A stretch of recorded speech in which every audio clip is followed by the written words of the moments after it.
los que han llegado en horario. Bueno, hoy día estamos con SEA Medicina y otra vez vamos a continuar el camino que tenemos hacia la residencia. Me presento una vez más, soy el doctor Bustillos.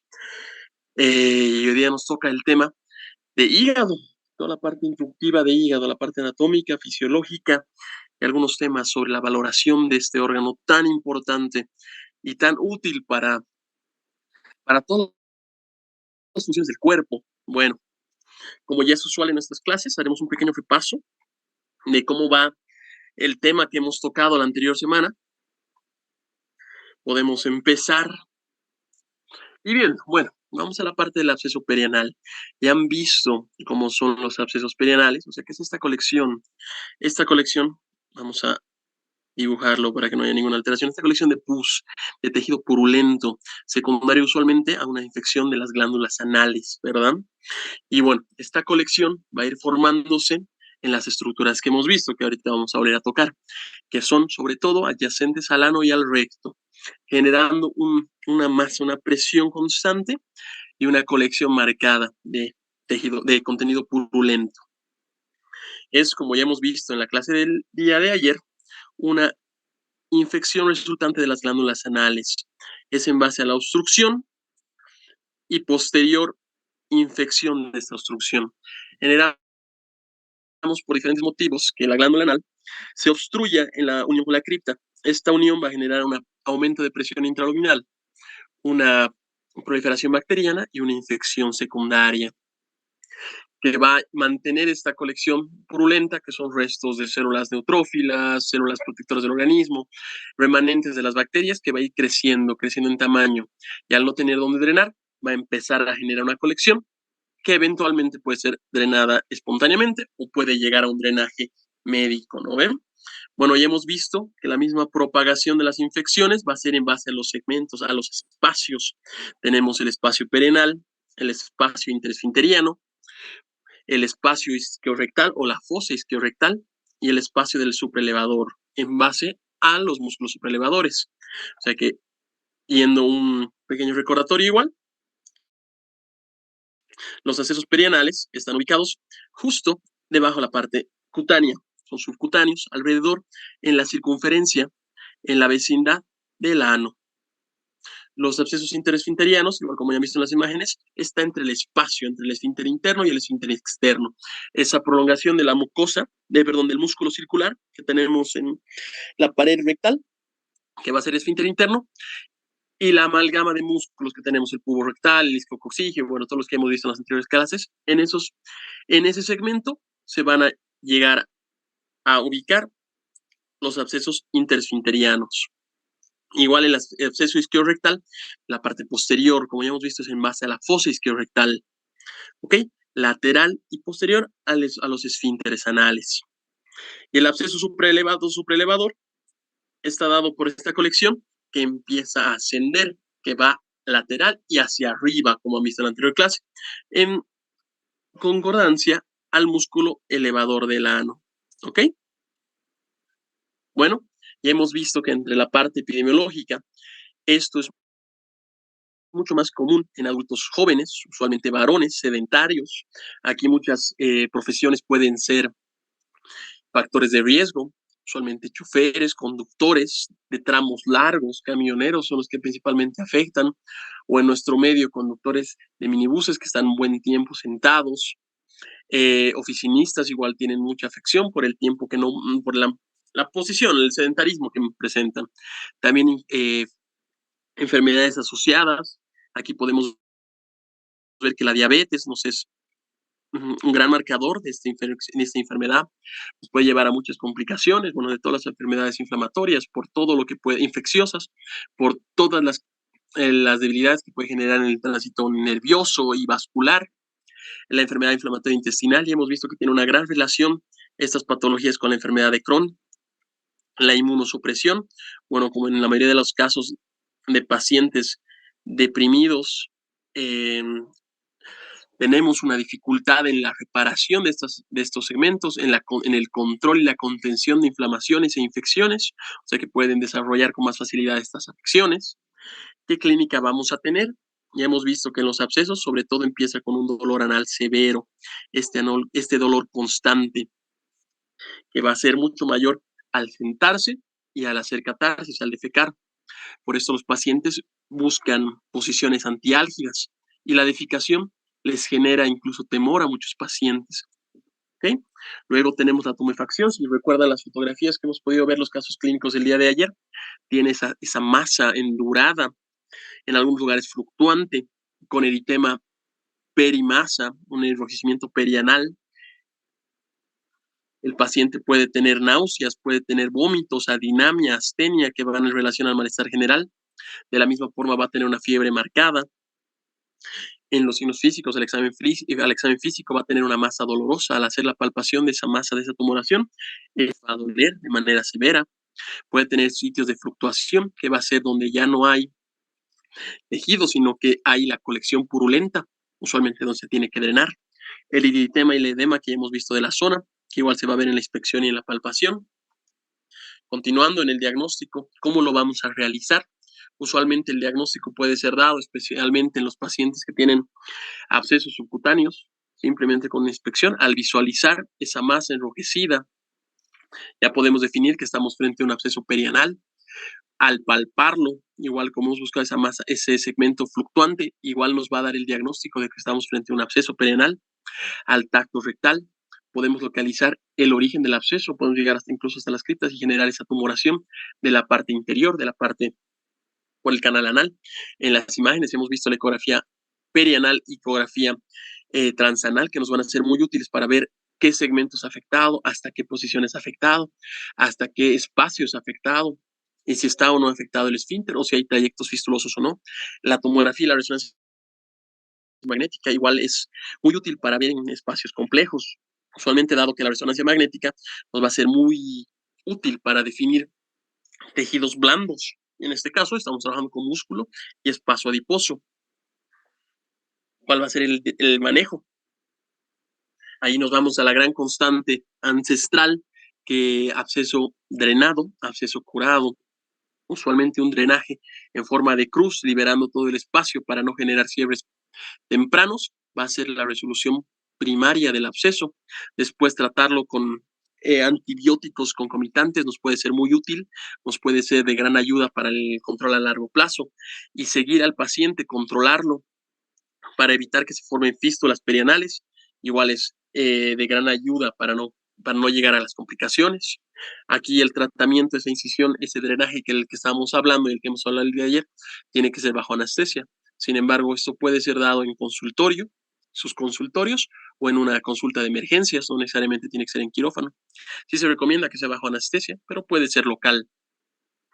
Bueno, los antibióticos se recomienda dar una cobertura para los patógenos que están en el área, ya sean gram negativos o anaerobios. Aquí el que usamos sobre todo, yo recomiendo igual, es el metronidazol. El metronidazol es de gran ayuda para estos patógenos y puede ser asociado a una ciprofloxacina, una quinolona, o a una cefalosporina de tercera generación. Cuidados también, hay que promover la limitación del dolor, porque esta sensación es muy dolorosa, o sea que aquí los baños de asiento nos van a ser de gran ayuda. Complicaciones, bueno, ya hemos visto las fístulas perianales, que ocurren casi en el 50% de los pacientes que se drena no satisfactoriamente. Van a ser formaciones entre dos tejidos, como ya hemos revisado. La recurrencia igual, si el cuadro no es drenado adecuadamente, puede recurrir, puede volver a pasar, especialmente si la cripta no es tratada. En casos raros, pero en casos muy, muy complicados, de formaciones mortales incluso, de gran mortalidad, podemos llegar a una sepsis. Esta sepsis usualmente en pacientes inmunocomprometidos o en pacientes que ya tienen tejido necrótico en el área de larga edad. Pacientes que tienen esos abscesos prolongados. Bueno, diferenciaciones en condiciones similares. Aquí también hay que diferenciarlo de las infecciones dadas por hemorroides trombosadas, que hemos visto que es la primera complicación de los hemorroides trombosadas, que igual pueden generar este dolor y esta masa. Sin embargo, no hay esa tumoración fluctuante que podemos ver en los hemorroides trombosados. En los hemorroides trombosados tenemos la presencia del trombo, y este trombo es marcado, es firme, con cambio de coloración marcado, azulado, casi negruzco. Esas diferencias hay que ver como diagnósticos diferenciales. La fístula no rectal, que a diferencia de la fístula no rectal, no hay ese orificio de salida, ese orificio de drenaje espontáneo, que sí tiene una fístula. En la enfermedad de Crohn, Bueno, la enfermedad de Crohn ya hemos visto que es una patología mucho más, o sea, mucho más grande en su totalidad. O sea, que la parte anal es solo un pedacito. O sea, que ahora podemos ver que los abscesos pueden ser recurrentes y usualmente son complicados. Suelen a pasar sin una etiología subyacente previa, ¿verdad? Bueno, como condiciones especiales, ya hemos visto que tiene una gran impacto en la enfermedad inflamatoria intestinal. Hemos hablado como 3 clases, creo que de estos abscesos dentro de la enfermedad de Crohn. O sea que tenemos mucha relación de los abscesos y las fístulas como la enfermedad de Crohn. También podemos ver que el manejo es más complejo durante la inflamación subyacente por todas las patologías concomitantes que puede llevarte, bueno, todos los signos en la mucosa que puede llevarte la enfermedad de Crohn. Y bueno, el diagnóstico temprano y tratamiento adecuado es necesario para evitar esa sepsis. Sobre todo, limitar el progreso a la sepsis, ¿ok? Bueno, manteniendo la otra patología grande que hemos visto, los hemorroides, y hemos visto que todos tenemos hemorroides. Sin embargo, la patología que se genera es la enfermedad hemorroidal. Todos tenemos estos cojines vasculares hemorroidales que mantienen la continencia, que tenemos la complicación cuando se inflaman, se prolapsan o aumentan de tamaño. ¿Cuántos hemorroides tenemos? Tenemos 3 paquetes hemorroidales, ¿verdad? Eso se deben acordar. ¿Ok? Esto se puede clasificar entre internos y externos, dependiendo cómo están en relación a la línea dentada. Encima de la línea dentada van a ser internas, o sea, más proximal hacia el cuerpo en la línea dentada, me refiero, y distal a la línea dentada son externas. Aquí están los grados que vamos a ver y afectan casi al 5% de la población adulta. Esto en base a los libros de Schwartz, ¿no? Bueno, los factores de riesgo son esa complicación, constipación crónica, esas complicaciones al hacer la defecación, esas heces duras, ese esfuerzo marcado. ¿Por qué? Igual por sedentarismo, solamente la posición sentada y el poco movimiento nos va a generar mayor dificultad en estas patologías. La dieta baja en fibra va a generar que nuestras heces sean demasiado firmes, no tengan un ablandamiento. Y bueno, el embarazo y el parto, que hemos visto que tienen una relación muy marcada con las hemorroides, la obesidad en la forma y historial familiar de hemorroides también nos llega a afectar. ¿Cómo las clasificamos? Especialmente tenemos una clasificación para hemorroides internas, hemos visto grado 1, grado 2, grado 3, grado 4. Grado 1 son las que no se colapsan, sin embargo se presentan en el canal anal. Las grado 2 son las colapsadas, pero que se reducen espontáneamente. Las grado 3 son las que necesitan una reducción manual. Y las grado 4 son un prolapso irreductible. Sin ningún movimiento, sin ninguna maniobra, podemos reducirlas. ¿Qué síntomas vamos a tener? Aquí depende mucho si son internas o externas. Las hemorroides internas usualmente nos generan sangrado, ese sangrado rojo brillante que puede afectar a los fomites, usualmente a la ropa interior. Prurito anal, estos son mucho más comunes en hemorroides externas. Dolor, que nada más se pueden generar, pero más común en hemorroides externas, sobre todo en trombosadas. Prolapsos hemorroidales, cuando ya sale la masa en secreciones de la mucosa y esa sensación de tenesmo, esa sensación de evacuación incompleta. ¿Cómo hacemos el diagnóstico? Usualmente una historia clínica completa. ¿Cuándo han empezado las molestias? ¿Cómo son las molestias? ¿Qué afecciones tienen a la hora de defecar? Manchas en la ropa interior. El examen, tanto una inspección visual como un examen digital, un examen de tacto rectal. La anoscopía igual nos es muy útil. Y en casos que sean un poquito más de dificultad, podemos ver la proctosimoidoscopía o la colonoscopía para diferenciar y dar un diagnóstico diferencial en caso de tener la sospecha de malignidad, que igual nos puede generar sangrados. ¿Qué tratamiento podemos hacer? Bueno, primero un tratamiento conservador, un tratamiento médico, que son dietas altas en fibra, hay que aumentar esa ingesta, hidratación adecuada, baños de asientos para aumentar el confort, usualmente con agua tibia o agua de manzanilla, ablandadores de heces y suplementos de la fibra, que también podemos usar cremas y supositorios tópicos, cremas de lidocaína, ungüentos de nitroglicerina, que nos pueden ayudar mucho. En los tratamientos mínimamente invasivos, aquí vemos en base a qué hemorroides estamos tratando, en qué clasificación estamos. Podemos usar la ligadura comando elástica, la escleroterapia, la coagulación infrarroja, dependiendo en qué estadio. El tratamiento quirúrgico ya hemos visto que usualmente es hemorroidectomía, tanto abierta y cerrada. Hemos visto en base a si se cierra la brecha o no se cierra la brecha. Parks o Ferguson y Milligan Morgan, se deben acordar, la Whitehead, que es circunferencial, y la hemorroidopexia con grapas, que es también el procedimiento del hongo, que esto se hace a través de una sutura, bueno, una engrapadora mecánica. ¿Ok?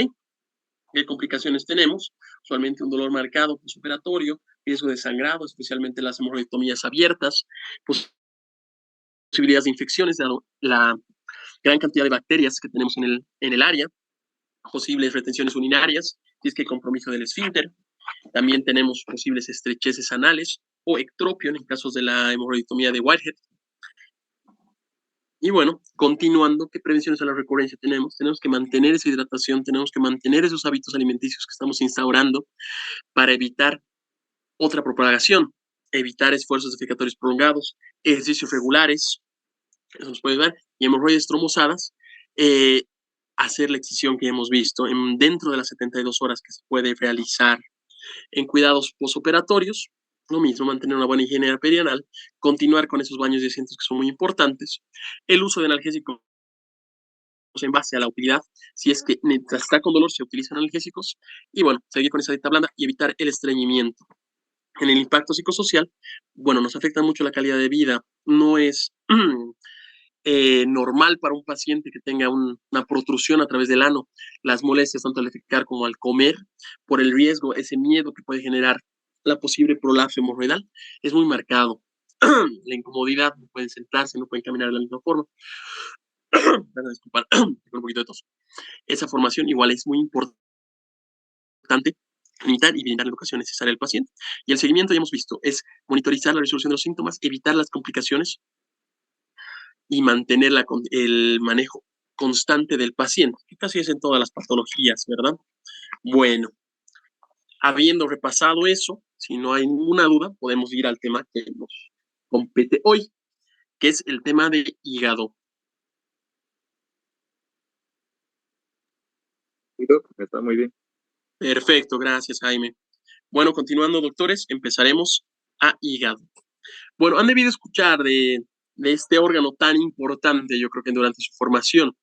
Y en nuestra historia, en la historia de la medicina, igual está marcado hace mucho tiempo. Han debido escuchar alguna vez, tal vez, el mito de Prometeo. Bueno, para hacerlo simplificado y no irnos a la parte histórica, que no es de relevancia al momento, pero habla de que estaba castigado por uno de los dioses. Y bueno, Zeus, que era el dios que lo había castigado, lo había encargado de subir una montaña, un monte, lo encadenó ahí arriba y le entregó a un águila. Esa águila se encargaba de comerle el hígado todos los días, pero esto nunca se acababa. Comía y nunca se acababa. De ahí sale el nombre, hígado. Bueno, igual es griego de reparable, por la reformación. Eso marcan que el hígado es un órgano que sobre todo se puede regenerar, se puede reformar y con la misma forma, o sea, volver a formar las funciones que tenía. Y eso es lo más útil de este órgano tan noble que nos es de gran ayuda. Bueno, tenemos ya en libros históricos las primeras resecciones de 1800, como podrán ver aquí, 1888, por cirujanos alemanes, donde ya secaban segmentos del hígado que estaban afectados. En estos casos, usualmente por traumatismos. Y bueno, en 1908, en revistas americanas, en la Annals of Surgery, aquí podemos ya ver a un personaje que tal vez han escuchado alguna vez, a Pringle. Bueno, Sir Pringle ya hizo secundaria un traumatismo, una detención de la hemorragia a través del hiato de Winslow, y es una presión, una compresión de todo el hilio hepático, que ya van a ver, y esa maniobra va a llevar su nombre, la maniobra de Pringle, que muchos de ahora seguimos utilizando. Yo, por ejemplo, seguimos utilizando la maniobra de Pringle de diferentes formas, no tanto manual, sino ya instrumentada, en casos de síndromes de HELPS, cuando el hígado está afectado en una preeclampsia o una eclampsia, en traumatismos igual, para limitar el daño hepático y generar una resolución en el tiempo que tenemos, esos 15 minutos que podemos hacer la maniobra de Pringle. Y bueno, sin irnos a esa parte, que no es lo que nos compete hoy día, es la parte histórica. También Cantel y Rex ya empiezan en la década de 50 a sentar las bases de la anatomía. Esta parte es muy interesante porque empiezan a ver cómo se forma, cómo se divide la estructura anatómica, cómo empezamos a descubrir la forma anatómica y posteriormente funcional para poder hacer la descripción de este órgano tan noble. Ahora sí, vámonos a la parte anatómica. Bueno, muchos, como les digo, muchos de ustedes deben conocer la parte del hígado, espero que algunos de ustedes ya lo hayan podido ver en vivo. Es el órgano más grande del cuerpo, llega a pesar de 1500 como media, solamente 1200 a 1800, dependiendo de las nomenclaturas que manejen, pero una media de 1500. Este órgano tiene forma de caparazón invertido, han visto, con lateralización a la derecha. va a estar en la cavidad abdominal, pero protegida por la vía costal. Las últimas costillas van a proteger la parte superior. Solamente llegamos a tener esos 2 traveses de dedo que llegan en la parte que no tiene protección. Este órgano va a estar recubierto por una fascia, la cápsula de Gleason, donde está la inervación, y va a estar fijada en su localización mediante una serie de ligamentos, usualmente secundarios a la obliteración de las venas y arterias umbilicales. Ahí va a salir el ligamento redondo, el conducto de Arancio, que igual nos va a dar otros ligamentos. Y bueno, vamos, en la parte superior, como pueden ver en la imagen, tenemos al diafragma, que va a cubrir toda la cara superior. Inmediatamente inferior a esto, vamos a tener los ligamentos. Aquí van a ir el ligamento triangular, que son estos, derecho e izquierdo, ¿ok? Estos ligamentos van a estar manteniendo la estructura en la parte superior. En la parte media va a estar el ligamento falciforme, como lo pueden ver hoy, como lo pueden ver aquí.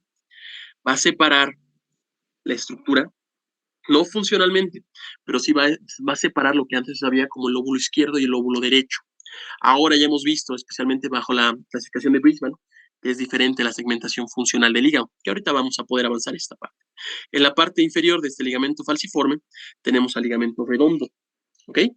Este ligamento redondo va a generarse como estructura justo en la parte inferior, ¿ok? Ahí tenemos también la placa de Arancio, el ligamento de Arancio, justo donde está la fosita vesicular.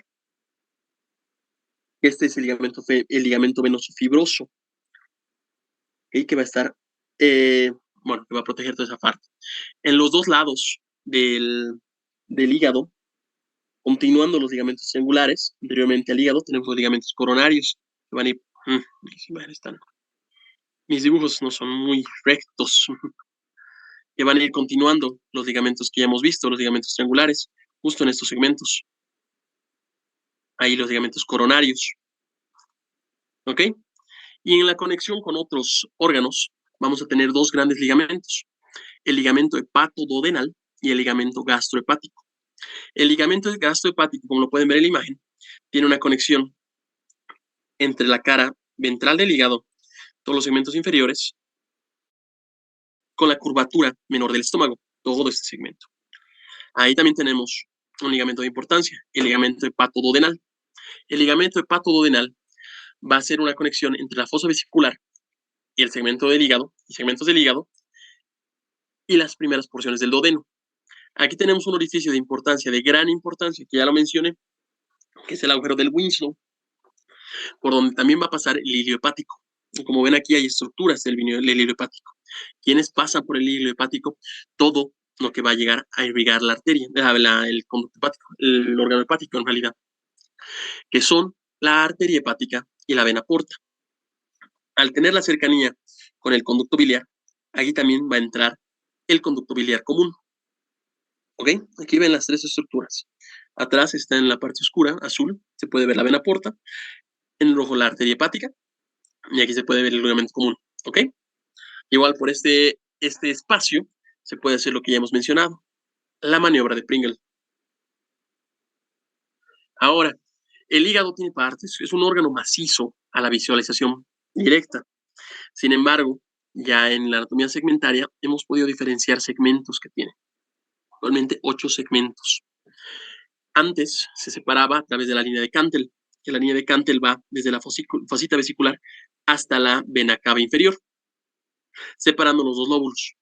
El lóbulo derecho, que tenía más presencia, más tamaño, casi el 70%, y el lóbulo izquierdo, que tenía el 30%, como lo mismo que pueden ver en la imagen.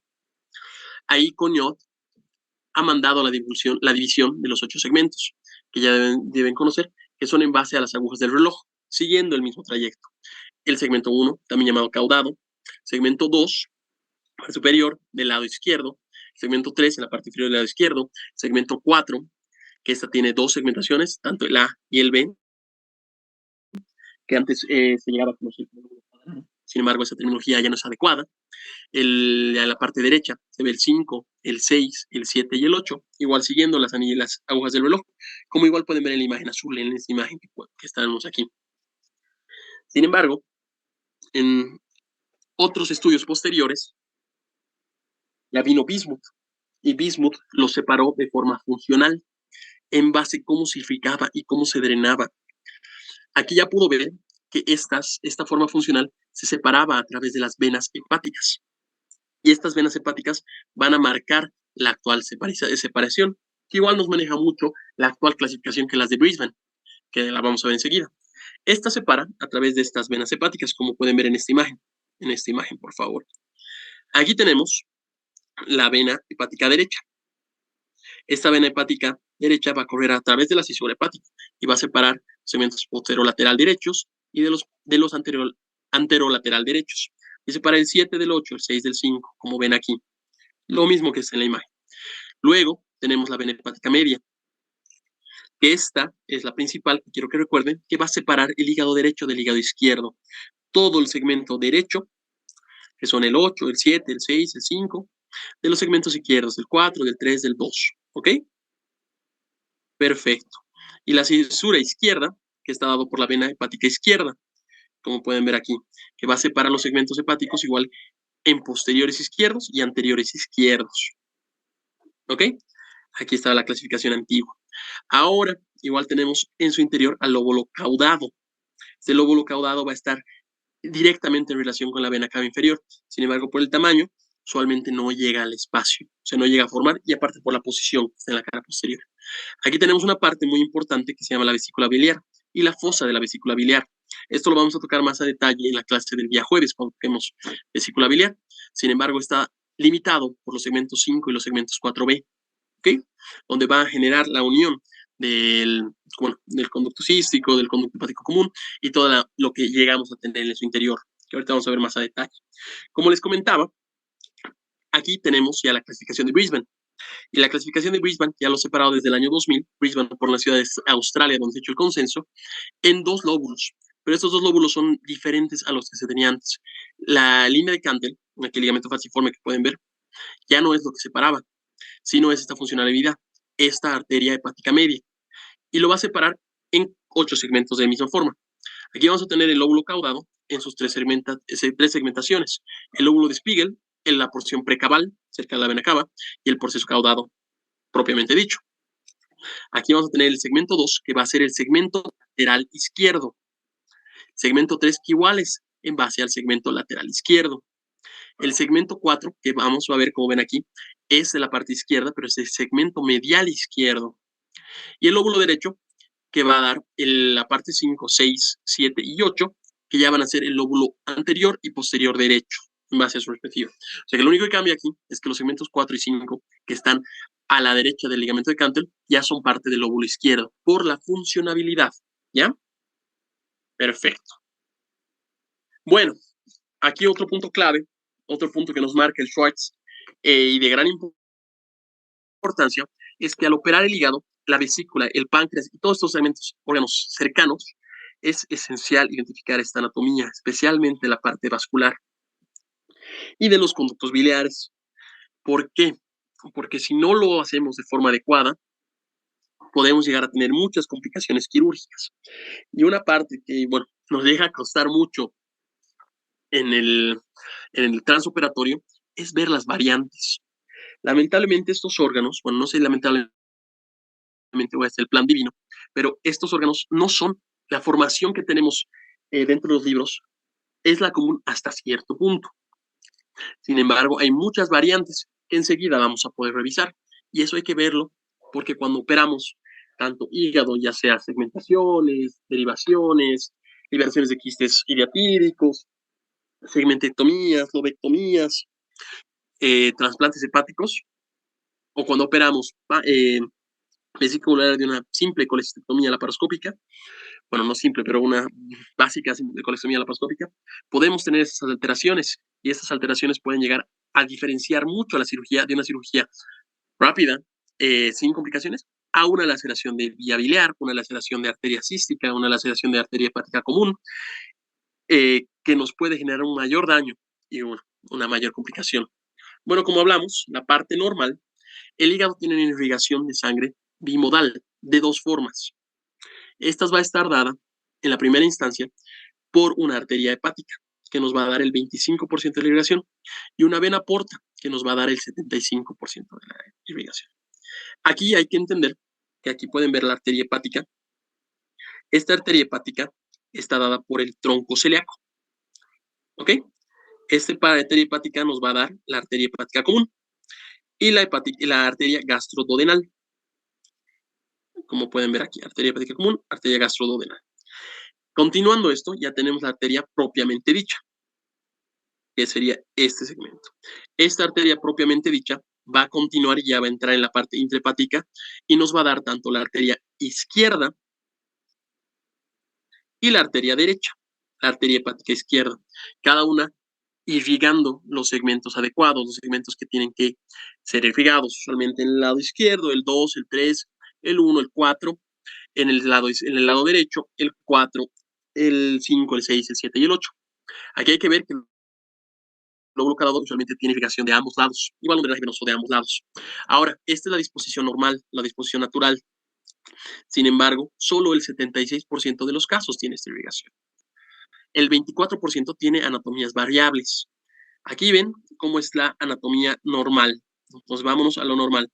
Aquí tenemos el tronco celíaco, la arteria hepática común, la arteria gastroduodenal, la arteria gástrica derecha, y aquí tenemos la arteria hepática per se, ¿ya? Pues la arteria hepática propiamente dicha. Aquí le estoy poniendo una flechita. Voy a cambiar de color para que se pueda diferenciar de mejor forma. ¿Qué tal un color? Ay, caramba. Tenemos color negro, chicos. Entonces aquí está la arteria hepática propiamente dicha. ¿Ok? Ahora esta hepática nos va a dar tanto derecha o izquierda. Sin embargo, como ya han visto, el 24% de las personas tienen estas alteraciones, que aquí podemos ver las más comunes. Bueno, esta posición anómala de la arteria hepática. Como ven aquí, la arteria hepática no sale del trayecto común, sale directamente de la arteria mesentérica superior.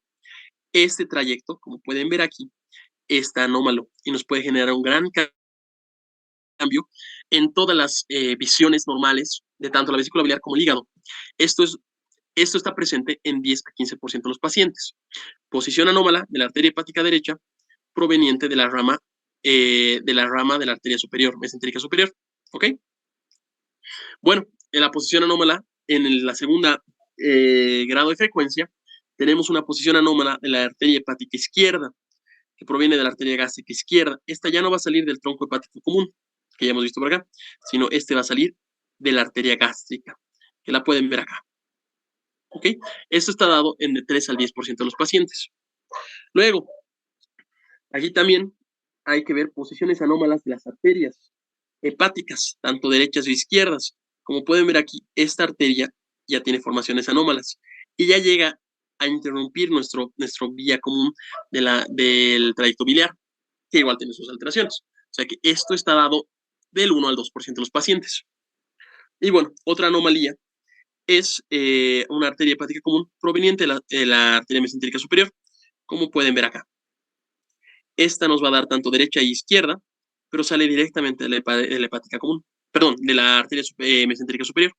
Esto, ¿por qué nos es de tanta dificultad? Como pueden ver aquí, llega a afectarnos los triángulos que deben conocer, el triángulo de Calot, el triángulo de Bude, y nos podemos llegar a llevar a una de estas arterias indiscriminadamente en sus cirugías. Bueno, viendo esa parte, hay que ver el otro tipo de irrigación, la irrigación del lavado de la vena porta. Este da más irrigación, usualmente el 75%, y está dado a través de una confluencia de dos venas, la vena esplénica y la vena mesentérica superior. Sé que aquí a veces hablan de que la vena mesentérica inferior o la vena gástrica igual llegan a confluir toda esta parte, pero estas van a llegar a drenar en una de estas dos venas. Como ven aquí, la vena mesentérica superior, vena mesentérica inferior llega a confluir con la vena esplénica y esta llega recién a generar la vena porta. Y la vena gástrica es mucho más pequeña de tamaño, igual llega a confluir en esta unión. ¿Ok? Bueno, la vena porta va a atravesar ese hilo hepático y se va a dividir en dos ramas. La rama izquierda, como pueden ver aquí, este es el segmento izquierdo, y la rama derecha de la vena porta. Estas van a irrigar los siguientes segmentos respectivamente. Bueno, la vena porta izquierda va a dar tanto al lóbulo caudado, como al segmento 2, al segmento 3 y al segmento 4A y 4B. ¿Ok? La vena porta derecha va a dar esta irrigación al segmento 5, al segmento 8, al segmento 6 y al segmento 7. Algo que tenemos que tener marcado es que la presión de esta vena usualmente es baja, ¿okay? De 3 a 5 milímetros de mercurio. Sin embargo, cuando ya tenemos alteraciones, una hipertensión portal, esta puede llegar hasta 20 a 30 milímetros de mercurio, lo que está marcado. Y esto nos puede generar mayor afección en estos segmentos, que puede limitar el proceso de la albúmina, puede generar ascitis marcada, bueno, patologías concomitantes que vamos a ver en la parte patológica. ¿Por qué? Porque esta nos va a drenar todo lo que hemos hablado. Va a drenar sangre espláctica del estómago, del páncreas, del vaso, del intestino delgado y de gran parte del colon. O sea que todo esto va a tener esas dificultades. Continuando, podemos ver las venas hepáticas y la vena cava inferior. Como les digo, esta es, bueno, esto sí va a drenar, pero va a drenar por la parte posterior. Estas venas no van a entrar por el hilo hepático, sino van a estar por la parte posterior. Como se puede ver un poco en esta imagen, aquí sería el hilo hepático y aquí se ve las venas hepáticas derechas, medias e inferiores. Estas no van a guiar mucho a los estudios imagenológicos, como vamos a ver en unas diapositivas aquí adelante, y van a drenar directamente en la vena cava inferior, la parte suprahepática, ¿ok? Aquí hay una parte muy importante. El lóbulo caudado no va a drenar en ninguna de estas tres, ni la derecha, ni la media, ni la izquierda. El lóbulo caudado va a drenar directamente a la vena cava inferior, ¿ok? Bueno, dependiendo del segmento que llegue, como verán, va a tener un drenaje de estos espacios. La vena la vena hepática derecha va a drenar tanto el segmento 7, el segmento 6, el segmento 5 y el segmento 8. La vena hepática media va a drenar el segmento 5 y el segmento 8, que sería por aquí. Lo dibujaremos para que sea más fácil para ustedes. Voy a descular mi letra, que nunca fue buena. Aquí está el 8, aquí está el 5, aquí está el 4, aquí está el 4A y B, aquí está el 2 y aquí está el 3.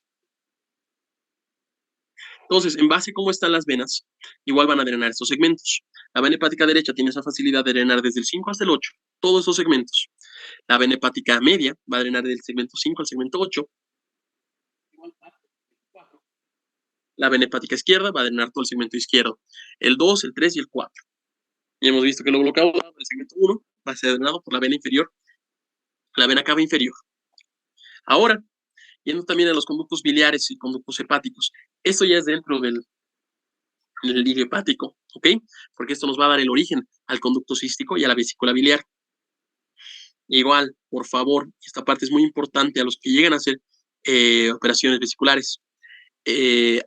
Hay alteraciones en una gran en una gran totalidad de los pacientes. Como verán aquí, y bueno, van a ver mejor en la siguiente imagen, cerca del 57% tiene esta bifurcación normal, que ahorita les vamos a explicar mejor. ¿Ok? El resto de los pacientes tiene anormalidades. Esto hay que tener mucho cuidado para evitar generar lesiones de vías biliares. Y también identificar las visiones seguridad de Strasberg y los triángulos císticos, el triángulo de Bude, que nos pueden ayudar mucho en generar estas cirugías, en realizar estas cirugías.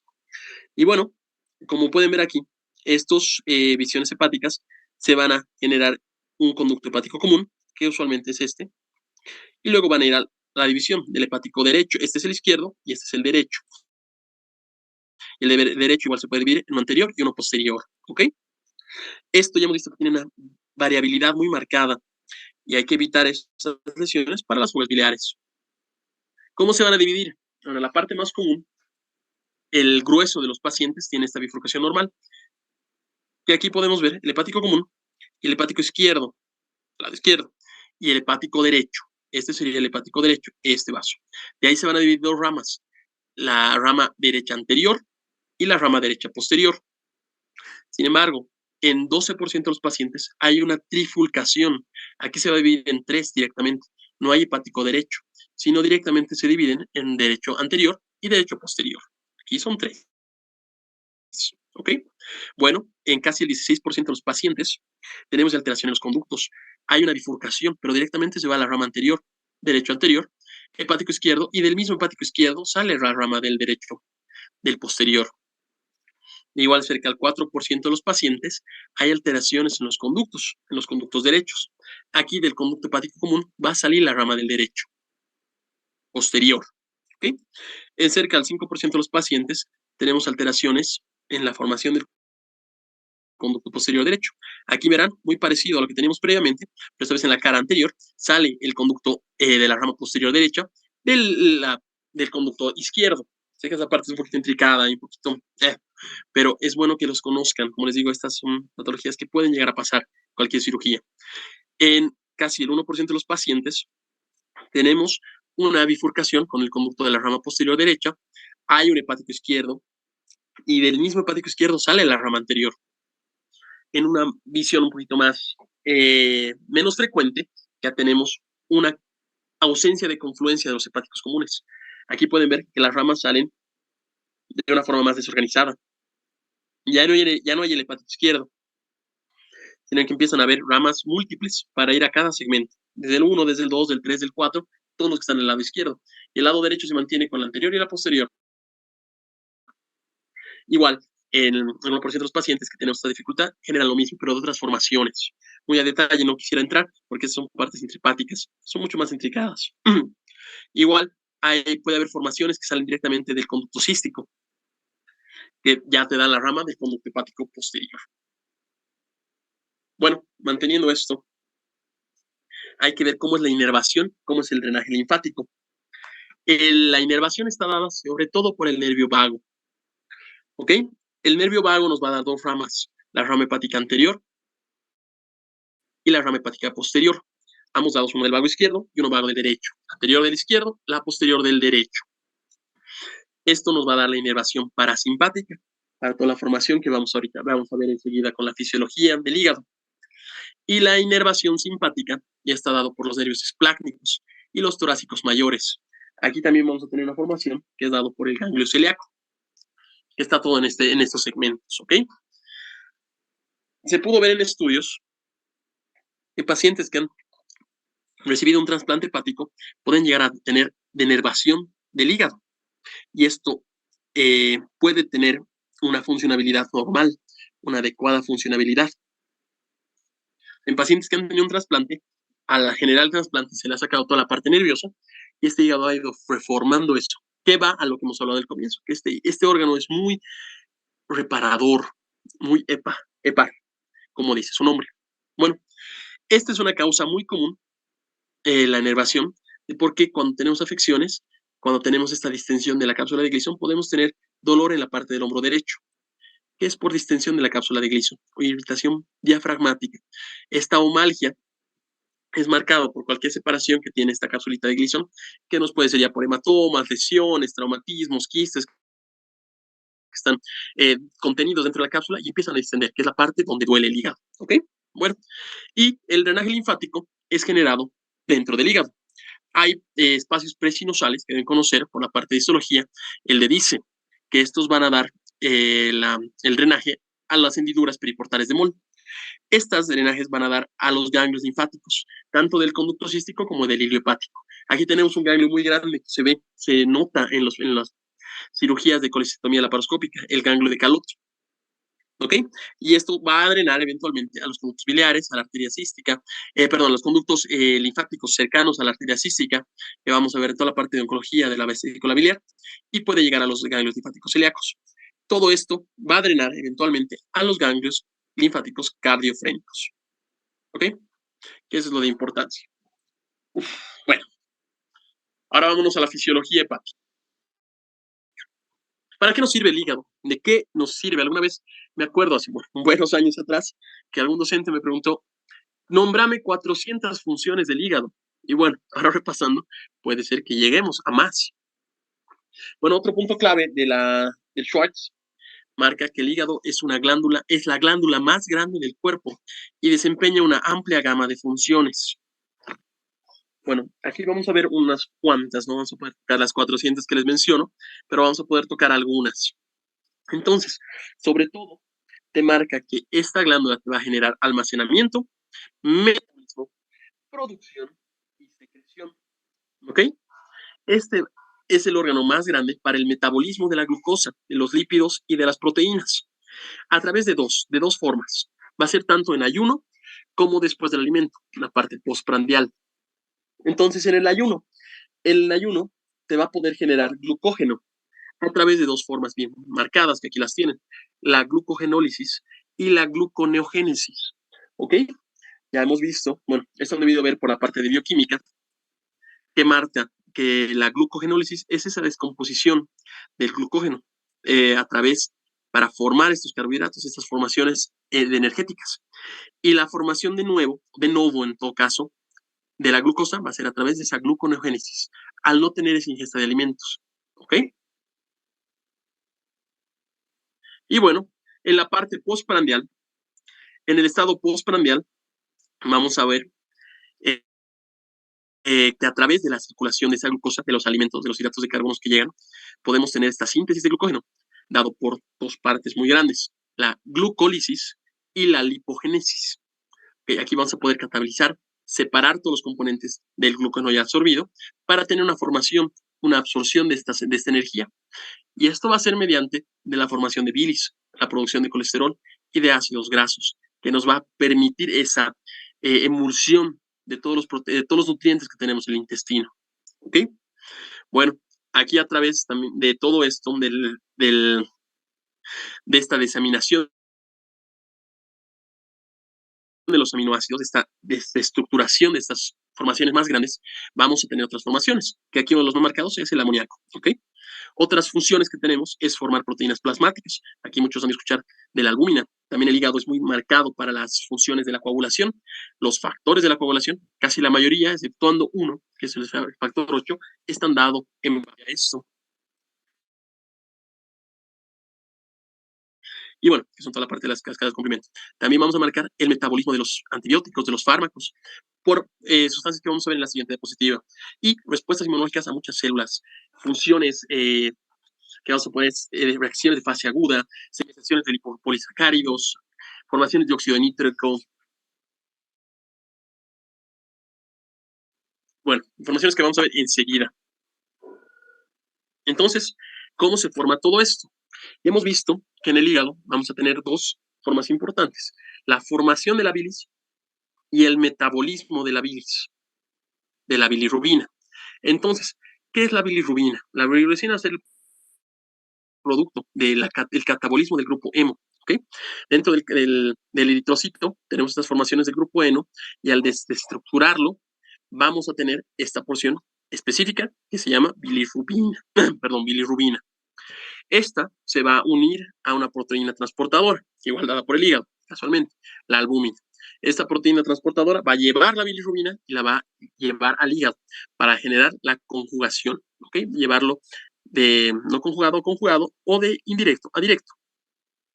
Esta conjugación va a ser dada por el ácido glucurónico, ¿ok? Y la enzima gluconiltransferasa. Esta enzima gluconiltransferasa va a ser de mucha importancia para patologías que han debido ver en la parte de pediatría, en patologías donde no se puede formar. Ya han debido escuchar alguna vez del síndrome de Gilbert o el síndrome de Klinger-Najar. Bueno, estas formaciones son alteraciones en esta enzima, ya sea por deficiencia o ausencia total. Y te va a generar una ictericia secundaria a la parte indirecta, a que no puedes formar esta separación. Tienes demasiado indirecta y esto va a llegar a la sangre. ¿Ok? Una vez que tenemos todo esto, esto se va a secretar al intestino, la bilirrubina, los urobianógenos, y van a emulsificar la comida. Todo lo que sobre va a llegar a ser una reabsorción por la circulación portal y ya van a llegar otra vez al hígado. Otra vez se encuentran y van a ser excretados a la circulación mayor y se van a excretar por la orina. Esto ya van a ver a través de la urovedrina, lo que es el producto final y lo que le da el color a la orina.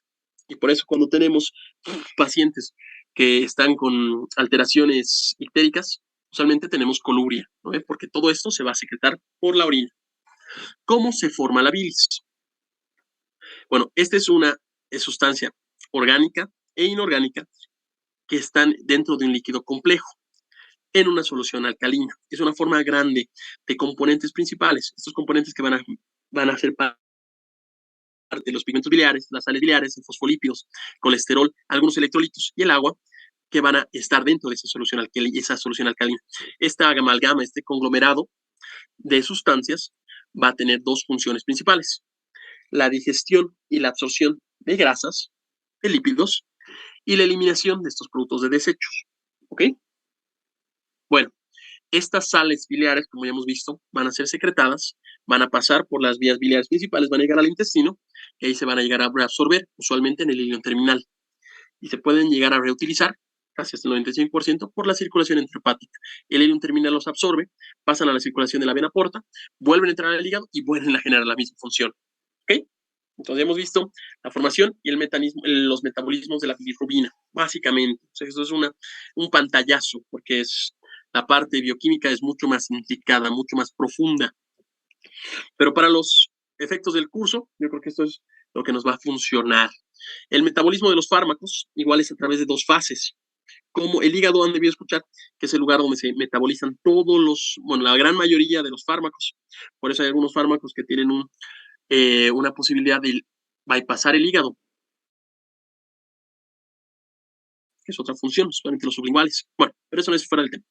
La reacción para metabolizar los fármacos va a ser a través de dos fases. La fase 1, que es una reducción, oxidación, hidrolización de las moléculas para volverlas liposolubles. Y esta liposolubilidad va a poder hacerse dentro del hígado.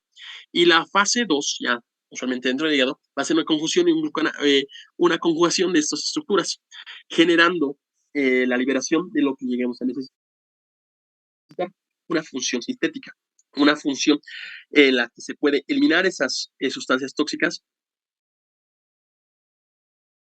y formar estos subgrupos: el gluconato, el acetato, el glutatión, la glicina, el sulfato, el metilo, para hacer esas reacciones del organismo y liberar las sustancias que nos van a ser útiles. Por eso también se puede ver que el músculo, el retículo endoplasmático líquido de los hepatocitos es muy grande, muy amplio, para generar todas estas formas. ¿Ok? Aquí tenemos algunos sistemas. El más común, el más conocido, el sistema citocromo P450, que está en base al hígado. ¿Ok? Esto nos va a dar familias de hemoproteínas y reacciones oxidativas. Esto tiene una reacción muy marcada con incluso fármacos como el paracetamol, que con una sobredosis va a limitar todo el uso de este citocromo P450 y va a necesitar una reproducción de este uso para evitar la toxicidad que puede generar el paracetamol. ¿Ok? Y bueno, el glutatión va a permitir esta excreción y esta suplementación de compuestos. Para los que pueden ver, igual esta era una pregunta de hace muchos años atrás, la acetilcisteína es el antídoto para esta afección de la sobredosificación, la toxicidad del paracetamol. ¿Por qué? Porque esta va a refuncionalizar, va a rellenar todo lo que necesitamos de ese sistema de citocromo P450.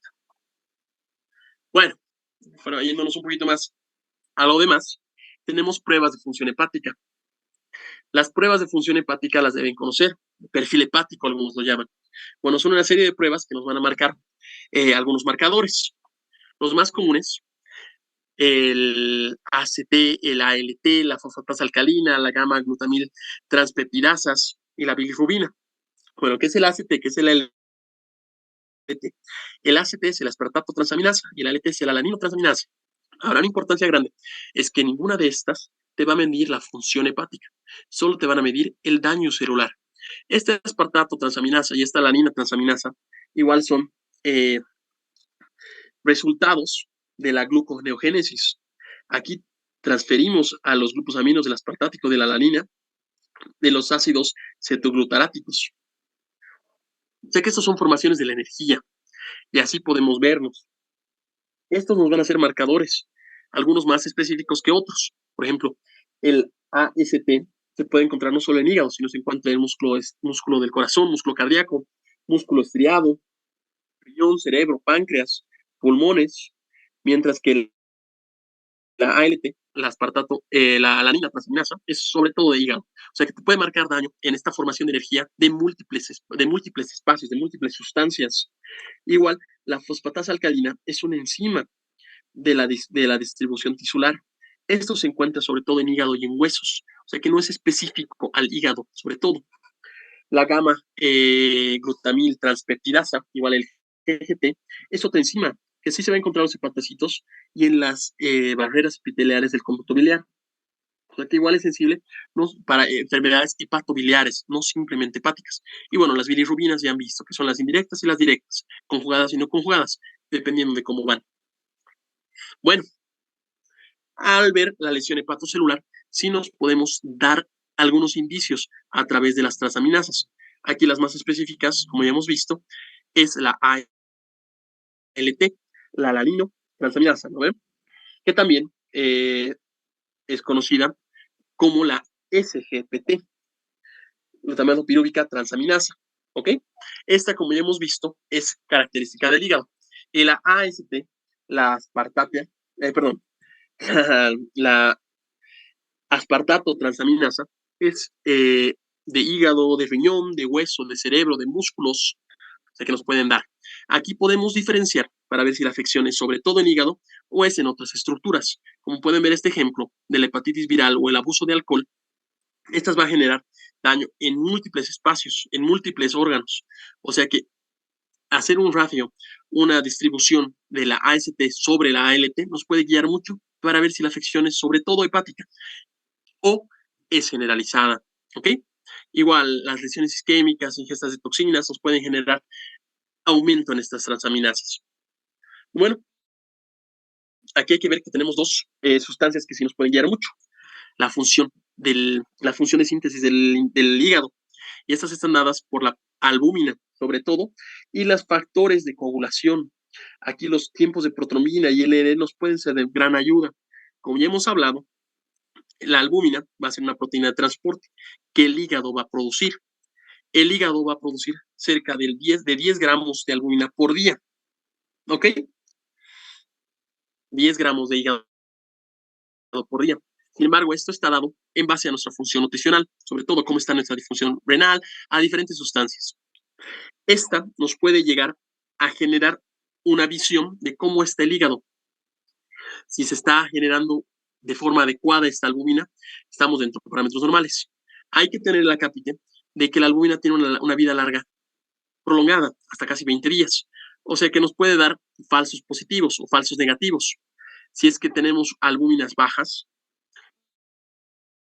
o albúminas demasiado normales en pacientes que están con complicaciones, podemos estar revisando la albúmina de hace días. O sea que eso es un indicador que solo nos puede guiar para ver cómo estamos en base a nuestro estado nutricional.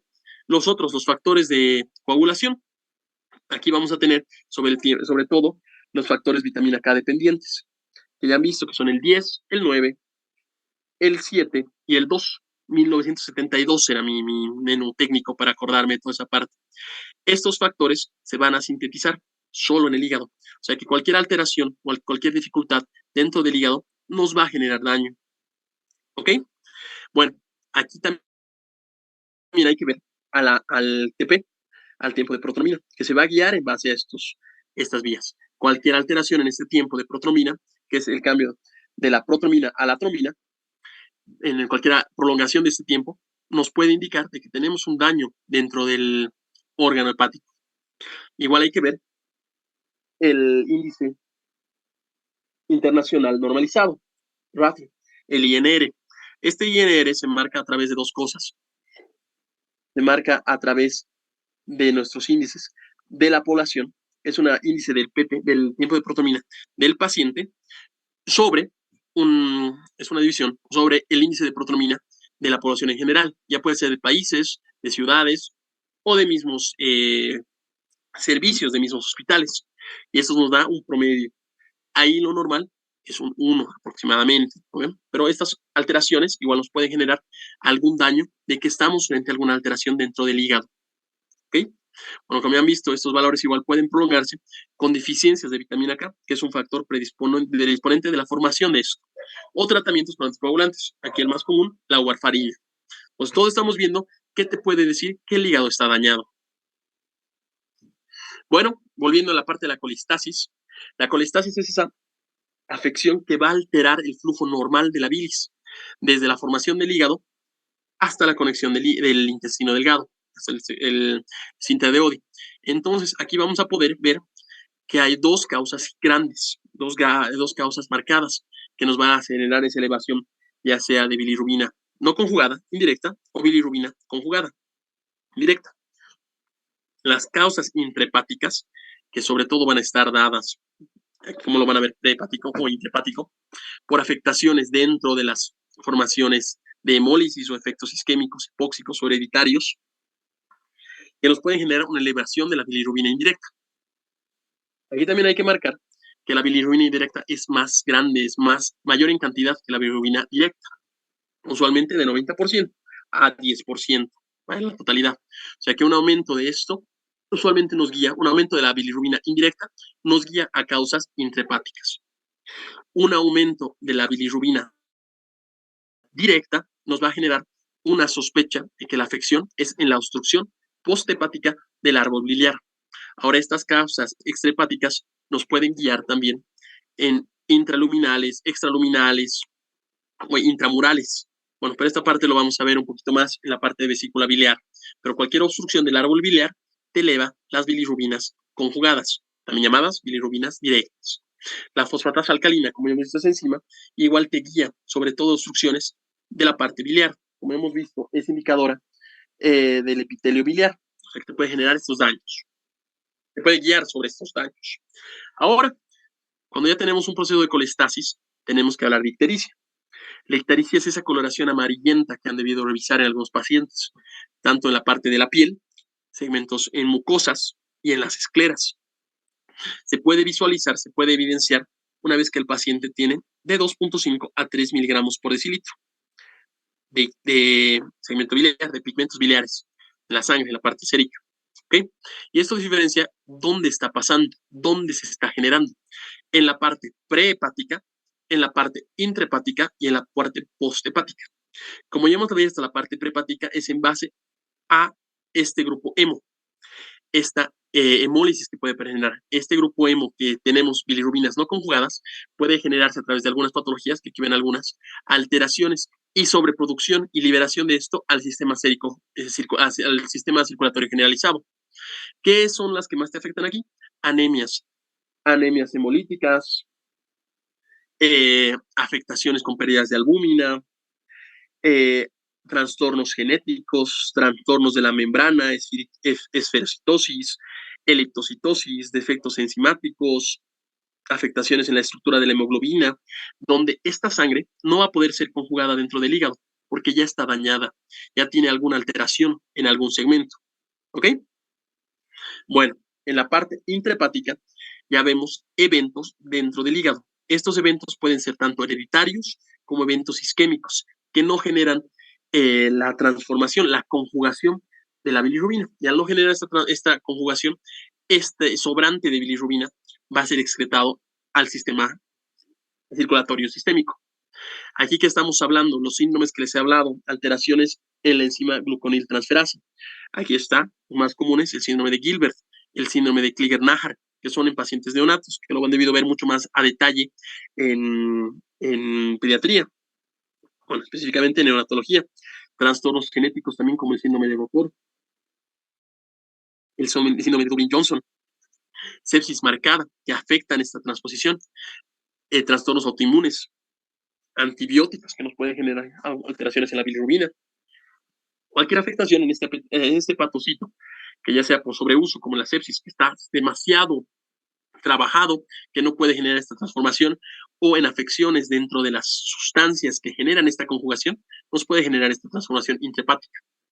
Y bueno, en el último ya podemos ver la formación posthepática.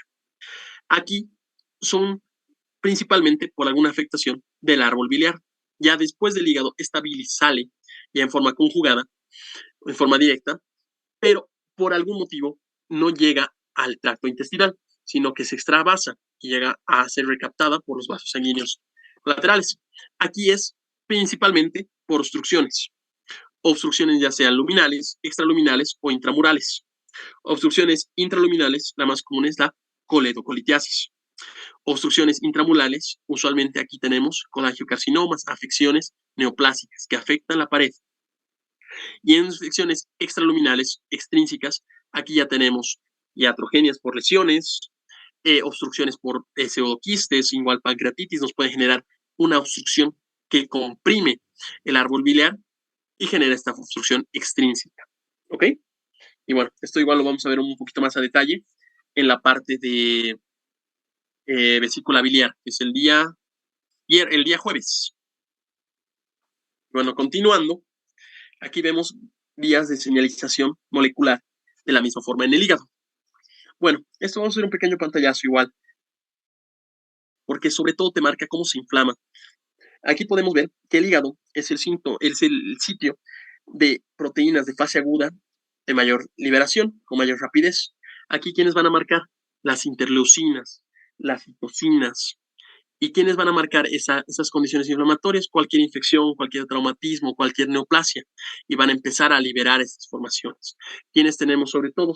Interleucinas 1, interleucina 6, interleucina 8, factor de necrosis tumoral alfa, interferón gamma, seroplasmina, factores de complemento. Aquí el PCR, la prueba de C reactiva, la proteína C reactiva, perdón, el dímero D, igual van a ser informaciones en estos segmentos. Estas secreciones de proteínas de fase aguda son una defensa temprana a estos estímulos dañinos, a estas inflamaciones, estas infecciones, y van a mostrar esta respuesta inmune.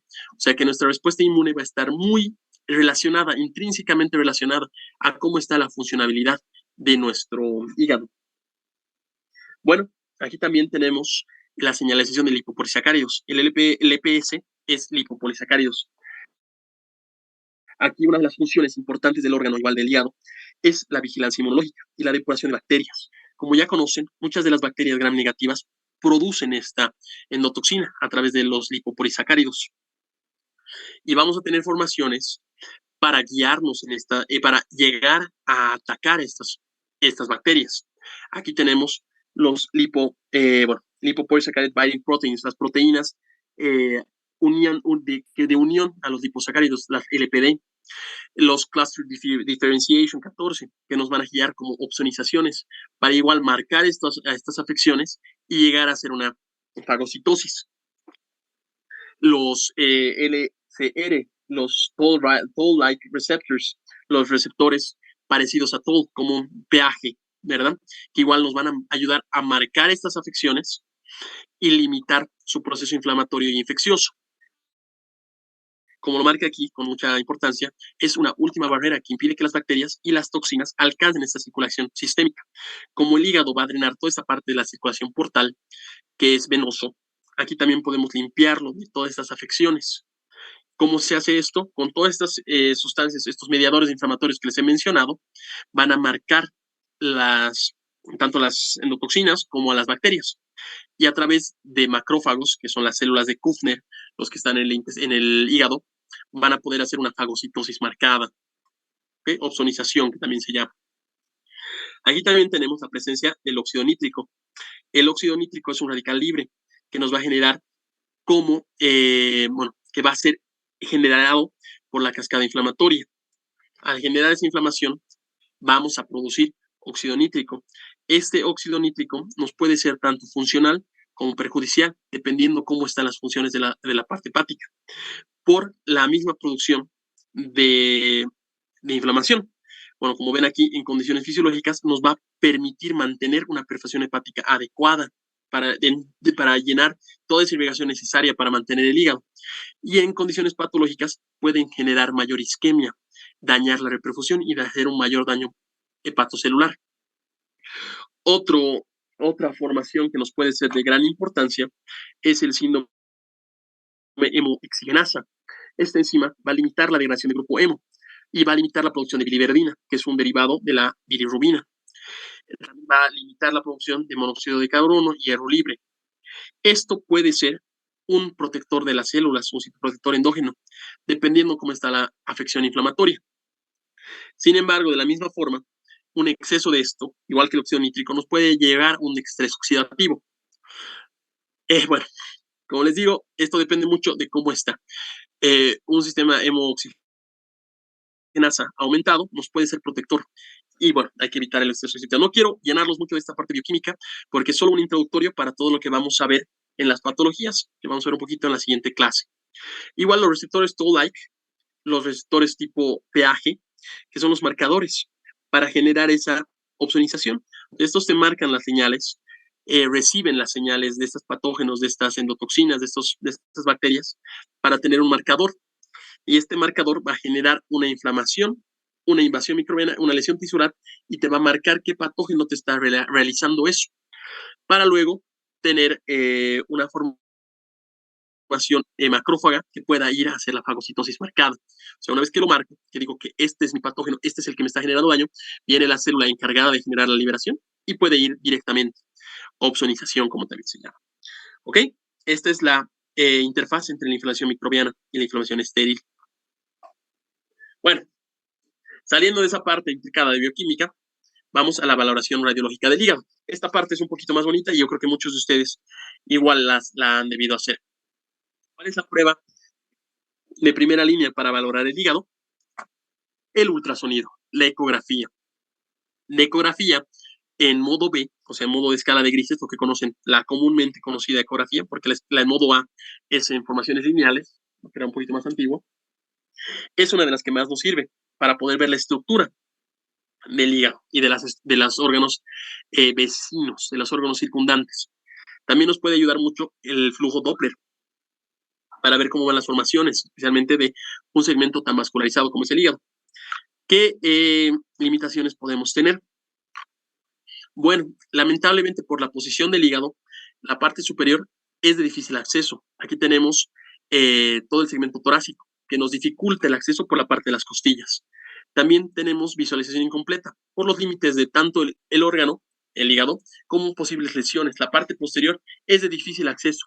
Y usualmente algunos hematomas o quistes son de parte posterior. Aquí también tenemos dificultades en base al paciente. Obesidades, mala preparación intestinal, distensiones, gases intestinales, nos pueden afectar la calidad de imagen. Y la principal, cualquier ecografía es operador dependiente. ¿Ok? Ahora, ¿por qué nos es útil una ecografía?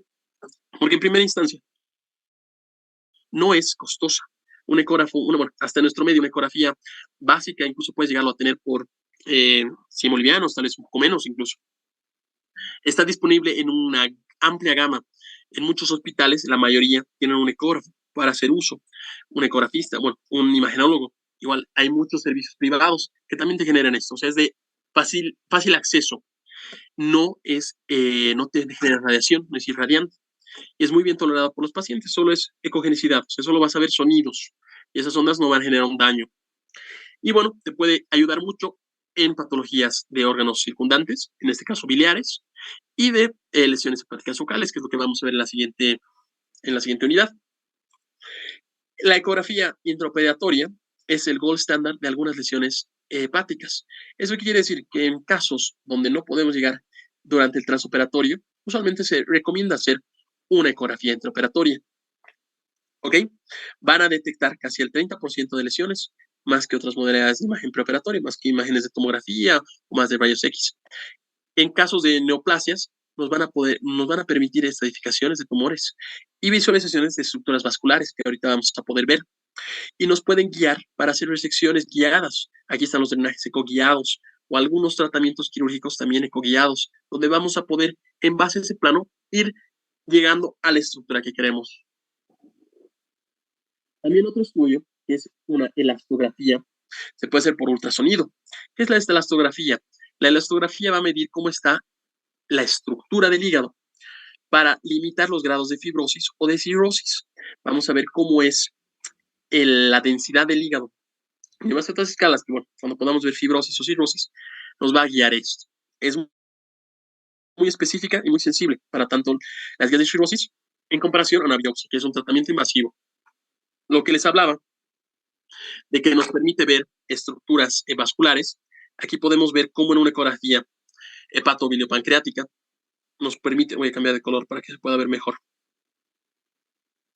Aquí en rojo lo haremos. Se puede ver las estructuras. Aquí se puede ver la vena porta izquierda y la vena porta derecha, que en la parte anatómica se deben acordar cómo van las formaciones. Y esto nos puede guiar cómo es la estructura del hígado. También se puede ver las venas hepáticas, o la vena hepática media, la vena hepática izquierda, la vena hepática derecha y la vena cava inferior. Esto nos puede ayudar en la segmentación funcional del hígado, que hemos visto que es en base a la vena hepática media. Aquí en la formación de Doppler igual vemos cómo son los flujos. Aquí no se maneja en caliente y frío, ¿no ve? Un poquito viendo la imagenología, se ve en si el flujo se está alejando de ti o se va acercando de ti. Rojo es que está acercándose al transductor y azul es que está alejándose del transductor. Entonces esto nos puede ver cómo es esta formación venosa o incluso en algunos segmentos arteriales. Bueno, otro estudio que nos es de gran importancia y de gran ayuda es la tomografía computarizada. La tomografía computarizada nos va a guiar en la morfología del hígado. Esta morfología nos va a dar tamaño, distribución, vascularizaciones, algunas lesiones posibles y nos pueden guiar en el tratamiento clínico y el tratamiento terapéutico. Aquí se puede ver a través de ecografías simples o ecografías contrastadas. Al ser un órgano tan vascularizado, la tomografía contrastada nos va a marcar de mayor forma dentro de este órgano, dentro del hígado. Entonces, como van a ver en las siguientes imágenes, tenemos esta facilidad de tomografías con contraste. Aquí tenemos las fases que ya deben conocer, la fase arterial y la fase venosa, en base a los tiempos que generas posterior a la administración del contraste. ¿No? La fase arterial primero, la fase venosa después. Y bueno, también se puede ver que nos ha sido de gran ayuda la colangiografía. La colangiografía a través de TAC nos puede guiar en la visualización no solo del hígado, sino de la estructura biliar, del árbol biliar, para generar una mejor imagen dentro de la enfermedad biliar. ¿Ok? Aquí nos va a mostrar las funciones, cómo el contraste va a ser eliminado por los hepatocitos, o sea, las vías biliares, y nos va a dar la función de tanto los hepatocitos como el flujo biliar. Esto nos va a ser de gran ayuda en pacientes que son candidatos para trasplantes hepáticos. Lamentablemente aquí en Bolivia, bueno, ese sistema está un poquito lejano, pero cercanos tenemos una infinidad de países que están generando estos trasplantes. Brasil, Argentina y algunos de nuestros colegas están ahí especializándose para idealmente volver. Y bueno, nos pueden guiar mucho. También nos es muy útil para las fugas postoperatorias y las obstrucciones biliares. Una lesión de vía biliar es muy, muy drástica, te pones nervioso cuando ves que la vía biliar está afectada. O sea que poder guiarnos en la tomografía para hacer una reparación per primum en la primera instancia nos va a ser de gran ayuda. Y bueno, a lo que les comentaba, aquí se puede ver imágenes tomográficas, todos con contraste, de cómo es esta segmentación. Aquí los vasos nos son de gran ayuda. Como ven, la vena hepática media, la vena hepática derecha y la vena hepática izquierda se pueden ver y la diferenciación del hígado nos puede dar esto en base funcional. Esto ya va, ¿no? En base a la vena hepática. Esto nos puede dar los segmentos. Aquí ya tenemos el lado derecho y izquierdo, ¿no ven? En base a la vena hepática. Y aquí nos van a dar los segmentos. El lado izquierdo va a estar dado por los segmentos 4, 2, 3 y 4A, ¿no ven? El segmento 8 ya es lado derecho. Y esto está aquí la vena hepática. Entonces nos puede ayudar mucho en la segmentación hepática, como pueden ver, a través de las derecha, media y izquierda. La vena cava inferior, que está íntricamente relacionada con el lóbulo caudado. Aquí, ¿verdad? Y bueno, como pueden continuar, aquí en una visión más inferior se puede ver las otras estructuras. Ya en las últimas imágenes, ya para que podamos hacer las partes de las preguntas, vamos a las imágenes de resonancia magnética. Un poquito más difíciles de encontrar en nuestro medio, sin embargo, sí hay. Nos generan una mayor resolución de los tejidos blandos, mayor contraste. O sea, tanto para estructuras que están afectadas dentro del parénquima hepático, nos puede ser de mucha utilidad. Un poco más caro, pero de gran utilidad. Excelentes en representación de estructuras que van a contener líquidos. O sea que en quistes ideatídicos, en adenomas hepáticos, en todo lo que vamos a ver en las siguientes clases, nos van a ser de gran ayuda. ¿Ok? Y se evita la necesidad de radiación. Aquí también tenemos la elastografía por resonancia magnética, que nos es una gran utilidad, igual para la fibrosis y la cirrosis hepática, porque nos va a ver cómo es la densidad del órgano, para ver en base a algunas escalas que van a poder cuando pase en cirrosis, de cómo seguía esa parte. La colangiopancreatografía nos es de gran ayuda tanto para ver el árbol biliar y los conductos pancreáticos, igual evitando el uso de radiación. Otro medio, igual de para la parte oncológica, es la tomografía por emisión de positrones. Bueno, esto nos va a dar a través de rayos gamma emitidos por radioisótopos y van a generar esta molécula metabólicamente activa. Y las células, en este caso hepáticas, nos van a generar esa actividad metabólica. ¿Ok? Entonces, ¿qué utilizamos? Esta molécula, la fluorodesoxiglucosa, la FDG, ¿no ve? Y esto es la que nos da las imágenes PET. ¿Para qué nos va a servir esto? Sobre todo para ver formaciones oncológicas, carcinomas hepatocelulares, ¿ok? La sensibilidad, sin embargo, es bajita y es casi del 50 al 65%. Y bueno, a veces nos recomiendan usar un doble marcador, que es el acetato 11C. Bueno, eso para marcar toda la parte de las imágenes. Cual estamos casi 1 hora y 20, o sea que podemos ir a la parte de las preguntas. No sé si alguien tiene alguna pregunta. Bueno, si quieren al final podemos dar una pregunta y vamos a la parte de la resolución de preguntas. Sé que este tema es un poquito intricado. La parte de fisiología del hígado es amplio, es grandote, y la parte de bioquímica es bien, bien bonita. O sea que les recomiendo igual repasar no solo del libro de Schwartz, sino de otros libros que nos pueden ser muy útiles. Cualquier libro de bioquímica nos puede ser de gran ayuda para la parte funcional del hígado. Pero para las funciones del curso, para lo que estamos haciendo, que es la residencia médica, este es nuestro libro base y en esto nos guiamos. Bueno, hacia las preguntas. ¿Cuál de las siguientes estructuras anatómicas divide el hígado en lóbulo derecho e izquierdo desde un punto de vista funcional? Si alguien me puede ayudar con la respuesta.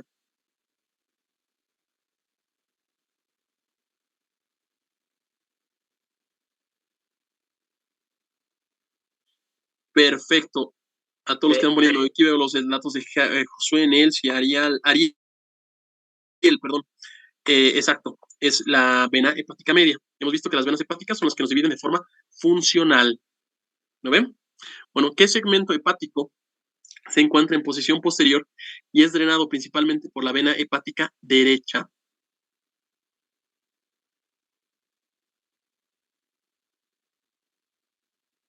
Muy bien, José, Erika, Michelle, Noelia, Vladimir, Carla, Andrea, Jessica, bueno, Jessica dice, sí, pero es C. José, Nelsi, aquí está muy bien, el único segmento del lado derecho. El segmento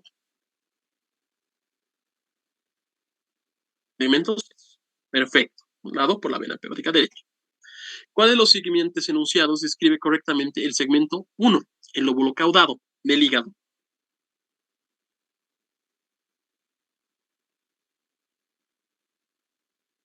Muy bien.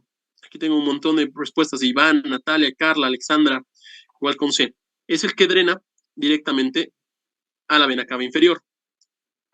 Bueno, hemos visto cómo está. ¿Está incluido el funcionamiento del lóbulo izquierdo? No necesariamente, no tiene funcionamiento de ambos lados. La irrigación no es dada por la arteria hepática izquierda, igual es dada por ambos lados. ¿Está situado anterior al ligamento falciforme? No, es posterior. Es la parte subyacente. ¿Se comunica solo con el segmento 2? Hemos visto que no. Y drena directamente a la vena cava inferior. Esa es la respuesta correcta. ¿Cuál de los siguientes vasos no forma parte del hilio hepático?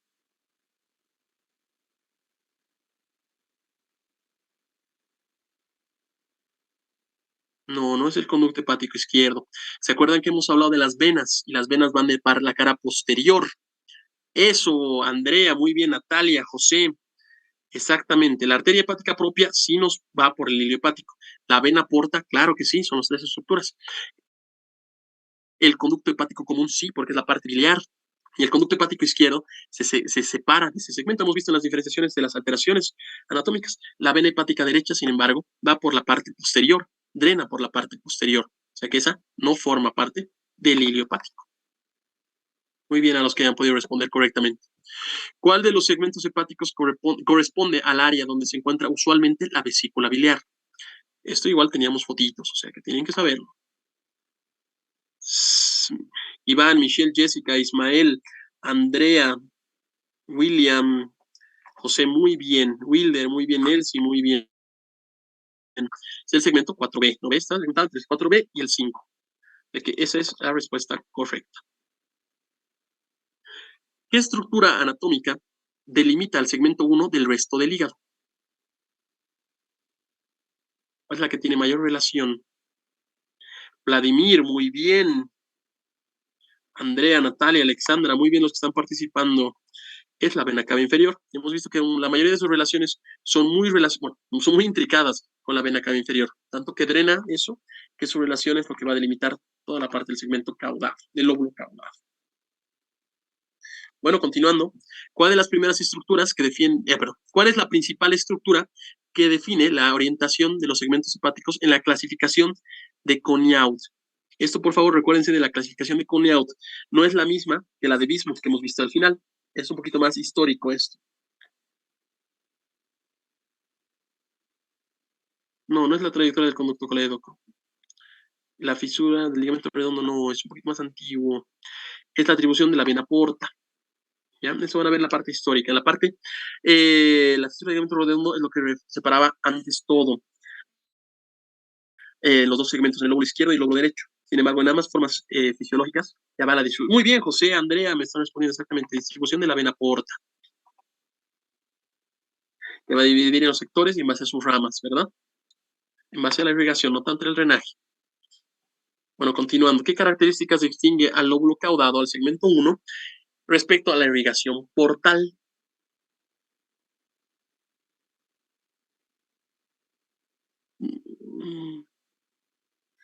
Y muy bien, Nelsi, Andrea, Natalia, muy bien. Eso hay que acordarnos, ¿no? La irrigación es muy importante del segmento caudado porque recibe irrigación de ambos lados, de ambas ramas portales. Es la gran diferenciación entre este segmento y todo lo demás. Recibe irrigación de ambas ramas portales. Muy bien. ¿Cuál de las siguientes funciones hepáticas se encuentra directamente relacionada con la síntesis de factores de coagulación dependientes de la vitamina K? Está más yendo a la parte de la fisiología. No es B, no es C. No produce albúmina la vitamina K. Hace algo con la tiempo D. Es muy bien. Los que están respondiendo D están muy bien. Síntesis del fibrinógeno, ¿no ven? Eso es en base a todo lo que va. Bueno, esto lo hemos hablado y esto también es un poquito de resolución de todo lo que han visto en las patologías. ¿Qué consecuencia clínica se asocia principalmente con una disminución significativa de la producción hepática de albúmina? ¿Qué te genera cuando perdemos albúmina? Sí, muy bien, te genera asitis. Esta proteína transportadora va a limitar la extravasación de líquido y lo principalmente en un paciente hipoproteinémico e hipoalbuminémico va a ser asitis, ya sea por la causa que sea. Entonces, muy bien a los que han respondido, asitis. Ahora sí, ¿cuál es el destino principal de la bilirrubina conjugada producida en el hígado?